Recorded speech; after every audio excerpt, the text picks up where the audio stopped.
এদের তো কোনো দেশ নাই, এরা এখন মাসির দেশে গিয়েছে, সেইখান থেকে সহিংসতা চালিয়ে বাংলাদেশকে ধ্বংস করতে চায়।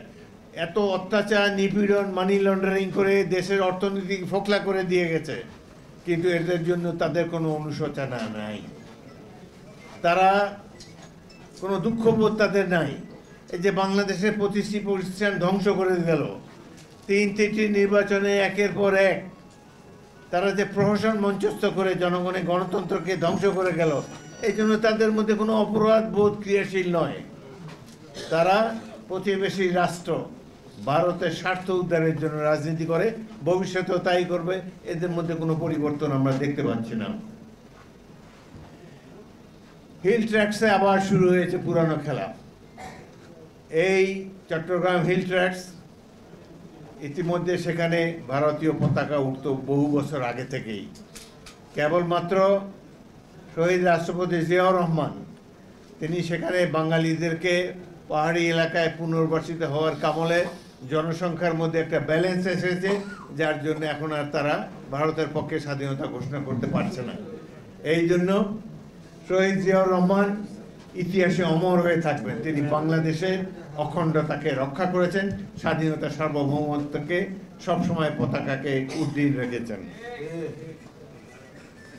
আজকে দেশের অর্থনীতি স্থবির, কেবলমাত্র প্রবাসী ভাইদের যে অর্থ সাহায্য রেমিটেন্স পাঠায় সেটার উপরে টিকে আছে এই অর্থনীতি। কোনো বিদেশি বিনিয়োগ, দেশি বিনিয়োগ কিছুই হচ্ছে না। তার মধ্যেও বর্তমান সরকারের বিলাস বেসনের কোনো কমতি নাই। প্রফেসর ইউনূসকে আমরা সম্মান করি, তিনি দেশের গৌরব, কিন্তু রাষ্ট্র চালনায় তিনি সফলতার মুখ এখনো দেখতে পাননি। সফলতা পান না পান, ব্যয় সংকোচ তাকে করতে হবে। 104 জনকে নিয়ে তিনি কেন জাতিসংঘে গেলেন? 10 মিনিটের একটা ভাষণ দেবেন। আমি জাতিসংঘে 2বার গিয়েছি এই ধরনের মিটিংয়ে। আমি বাংলাদেশ প্রতিনিধি দলের নেতৃত্ব দিয়েছি CSD 8, CSD 9-এ। সেখানে বিশেষ করে এখন যে অধিবেশন চলে, অনেক রাষ্ট্রের যারা কর্ণধার তারা জানি না এখানে। এটা একটা মেঠো বক্তৃতা দেয় 10 মিনিটের, এটা কেউ শোনে কেউ শোনে না। কোনো গুরুত্বপূর্ণ রাষ্ট্র হলে শোনে। এবং বিশেষ করে বাংলাদেশ যখন বক্তৃতা দেয়, দুঃখ হলেও সত্য, অতীতের সরকারগুলোর আমলে, প্রেসিডেন্ট জিয়াউর রহমানের সরকার ছাড়া অন্যান্য যেসব সরকারের আমলে জাতিসংঘে গিয়েছে বাংলাদেশ প্রতিনিধি দল, বক্তব্য দিয়েছে, ওই সময় লোকজন উঠে চলে যেত। ওরা লিস্টে দেখে যে এই দুর্বল রাষ্ট্রগুলো কখন বক্তৃতা দেবে, ওই সময় কেউ থাকে না জেনারেল অ্যাসেম্বলিতে। এই ধরনের একটি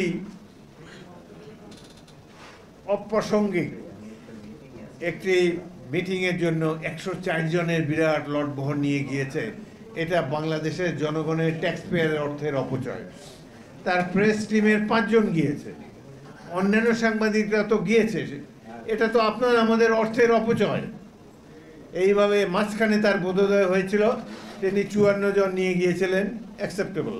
কিন্তু 104 জনকে নিয়ে এইভাবে পিকনিক করতে যাওয়া বাংলাদেশের মতো দুর্বল অর্থনীতির দেশের পক্ষে মানানসই নয়। দেশে আজকে গণতন্ত্র নেই বলে এরকম হচ্ছে। আজকে যদি একটা নির্বাচিত সরকার থাকতো এখানে, তাহলে এইভাবে ভারতে বসে হাসিনাও এত ড্রামা করতে পারতো না, আর এই ধরনের অর্থের অপচয় হতে পারতো না।